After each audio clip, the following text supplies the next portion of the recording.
I just want to begin by saying, hello, Wisconsin, hello.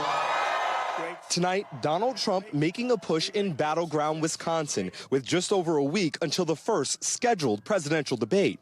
We've had great success here. It's great to be back in this beautiful state with thousands and thousands of proud, hardworking American patriots. The former president highlighting the economy and immigration in a state he narrowly lost in 2020. The small city of Racine getting major attention from both candidates. President Joe Biden visiting just last month, announcing a new $3.3 billion investment by Microsoft, building a tech center on the land where Donald Trump joined Foxconn in 2018 to tout a major manufacturing project that never fully materialized. Are you kidding me?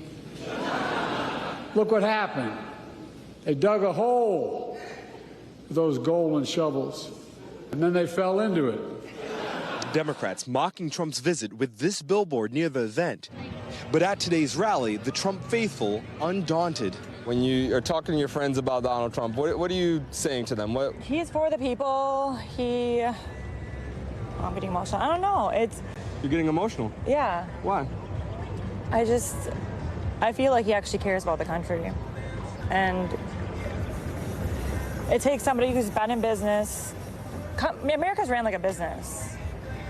It really is. And there were so many less wars with Biden. I just feel like the world has changed a lot.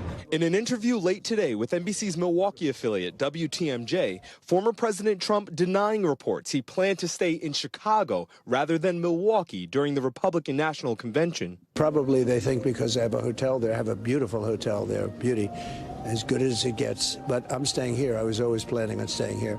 Back in Washington, President Biden announcing a new immigration policy, using executive action to protect undocumented spouses of American citizens who have lived in the United States for at least 10 years, potentially shielding about 500,000 immigrants from deportation if the move survives legal challenges.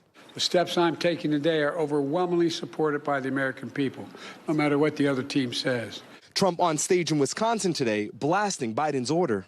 He's going to formally grant a mass amnesty to millions of illegal aliens that came into our country. The presidential split screen happening as new national polling shows the two men running neck and neck at 49% apiece.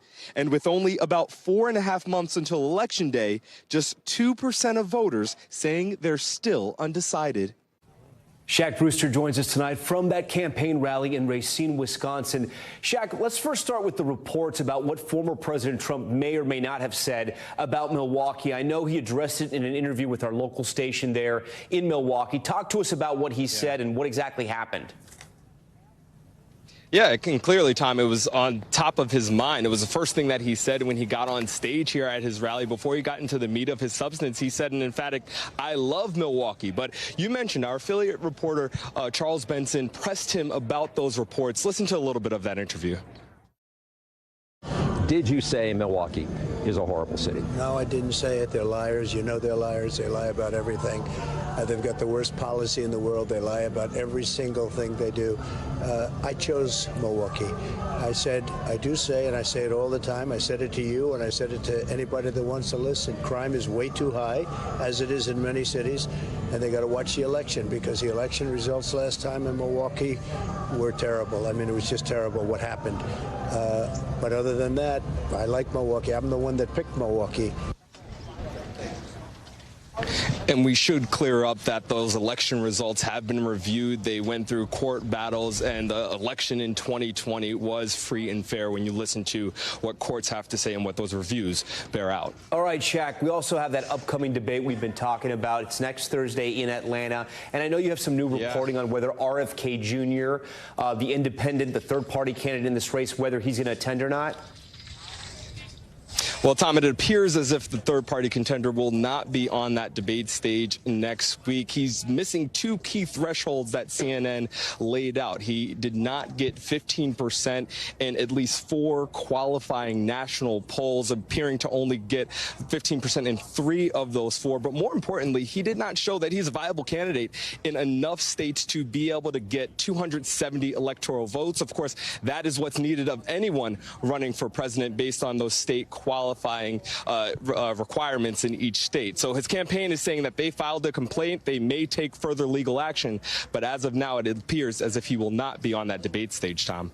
Thanks for watching. Stay updated about breaking news and top stories on the NBC News app or follow us on social media.